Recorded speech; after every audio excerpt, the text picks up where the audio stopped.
Hello, and welcome to Talkin' Tales, where we share stories about our animal companions, their unique personalities, their zany antics, and the heartbreak of saying goodbye. I'm your host, Paul Barnett.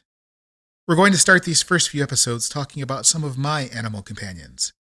Today, we start with my first ferrets. For those who aren't familiar with ferrets, they're small animals that are like an elongated kitten. They've been referred to affectionately as many things, including cat snakes and fur noodles. They remain small at just a couple of pounds. They're not related to rats or mice, but are related to otters, weasels, and skunks. They're very curious and playful creatures. They bond with each other and with humans. They think they can jump further than they can, and if given the chance, they will try to jump across an expanse of a few feet or more, only to make it a few inches. You have to protect them from themselves. Their fur is white, black, or brown, or a combination. In this episode, I refer to blazes and sables. A blaze is a white and gray ferret, often with a strip of white on its head, and sometimes deaf. A sable is brown and has a raccoon-like dark mask on its face. They tend to live 5 to 7 years in the United States and are susceptible to a number of diseases, some of which can be easily managed and some of which can take them very quickly. They aren't for everyone and need to be properly cared for and seen by a vet who is familiar with exotic animals.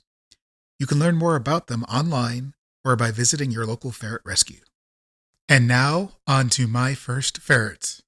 I had recently moved over 2,300 miles to start a new job and a new life. Raising a puppy or kitten was out of the question, as I was spending long hours at work, and he or she would be alone all day. A friend suggested ferrets. I did a little research and learned that they sleep a lot and could do so safely in a cage while I was at work. They are social creatures, and I could spend time with them at night. I wasn't fully educated on them and didn't know there were ferret rescues, so I bought my first ferret at a pet store. I was a big fan of the Buffy the Vampire Slayer TV show, so I named her Buffy. She was a beautiful little lady with white and gray fur and very active. She was also a thief and an escape artist, and I wouldn't have changed a thing about her. She was perfect. I had a modest cage with just a couple of levels and a hammock and some tubes for her to run through. It wasn't much, but she slept a lot, and when I was home in the evening, she had the run of the townhouse. She loved to run under the couch and then climb up on it and attempt to jump from the back of the couch onto the kitchen counter. She actually made the jump once out of many dozens of attempts, while her other attempts resulted in her sliding on the curved edge of the counter and landing on the soft carpet below. It was apparent within a month that she needed a friend, so again I went to the pet store and purchased an adorable sable ferret who I named Xander. He followed Buffy around and the two were quite a pair. I remember thinking I had somehow misplaced an accessory to a portable video game system, and convinced myself I must have accidentally thrown it out, so I purchased a replacement. As soon as I unpacked the replacement, Buffy went under the couch and emerged with the original one. As this was before the age of smartphones, I had only a simple digital camera that I used sparingly, so I only have a handful of pictures of them. I told myself that if I ever got a third ferret, I would name her Willow, but that name didn't get used for about 16 years, though I did adopt many ferrets in the meantime. Xander also loved to be held, and hold my hand, in his mouth. Gently, though. Or he would hold it in his arms. After a couple of years, I bought my first house, which meant more space for the ferrets to explore, and more trouble for them to get into. This is when I learned that Buffy was an escape artist. I had set up a play area in one room using pet fencing and placed the cage in the middle of that. They remained in the closed cage while I was at work, then were allowed to play in the fenced-in area in the evenings. This, however, was not sufficient for Buffy, who saw other spaces to explore. She learned to climb up on the outside of the cage and then jump over the fence to obtain her freedom to explore the entire house. This meant I needed to use pet gates to block off certain areas. She saw those gates as springboards to the off-limits areas and quickly learned to climb them or move them. I came up with a plan to stop her escape. I took a cardboard box apart and made an A-frame roof for the cage. I then punched holes in it and used twist ties to mount it to the top of the cage.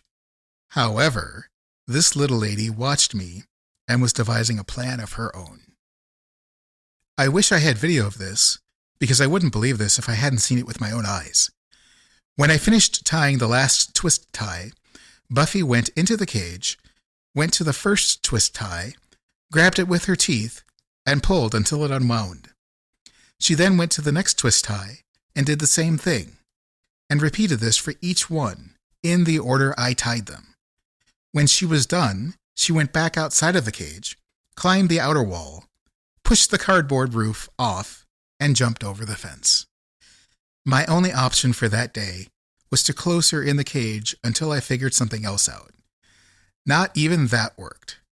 This little lady figured out how to open the cage from the inside. It had a Z-shaped latch that she learned she could open by pushing down on the bars with her front paws while pulling up on the latch with her teeth. It took her seconds to pop the latch. At this point, I had no choice but to allow her to roam the pen and just leave the cage door open. All I could do then was to purchase a tarp for the top of the pen so she couldn't escape. That actually worked. There was never a dull moment with Buffy and Xander, until the unexpected happened. I came home from work one day in 2004 and found that Xander had passed away at just 3 years old. He had not shown any signs of having any issues. He was fine when I left for work that morning. I regret not having a necropsy done to know what took him. Buffy missed her baby brother, but at barely 4 years old, she was still very active and needed a playmate. After several weeks, baby Zoxon joined our family.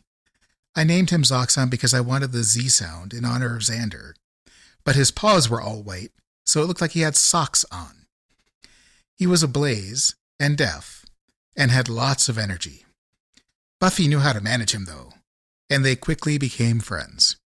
She showed him all of her favorite places to explore, and he learned quickly.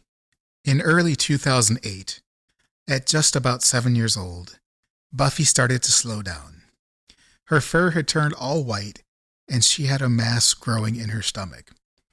Her vet was unable to do anything about the mass, and in April of 2008, I watched as Buffy took her last breath. It was the first time I lost a ferret, and my first loss of a pet as an adult, and I did not take it well. It didn't help that as I was leaving the vet office, the piped-in music was playing Tears in Heaven by Eric Clapton. Over the years, I've adopted and fostered, not purchased, many other ferrets, but I will never forget my first ferrets and all that I learned about how incredibly loving and smart they are. I still think about how Xander would lay in my arms and hold my hand, and how Buffy would figure out how to escape anything, and how the two of them would stand against the pet gate and look up at me, waiting to be picked up, or use my arm to climb up. I have memorials to them on my wall, and still say goodnight to them. I hope they're having a blast over the Rainbow Bridge, and I hope we'll be together again one day, and I can show them how much I've learned about ferrets since then. Thank you for listening to our first episode of Talkin' Tales.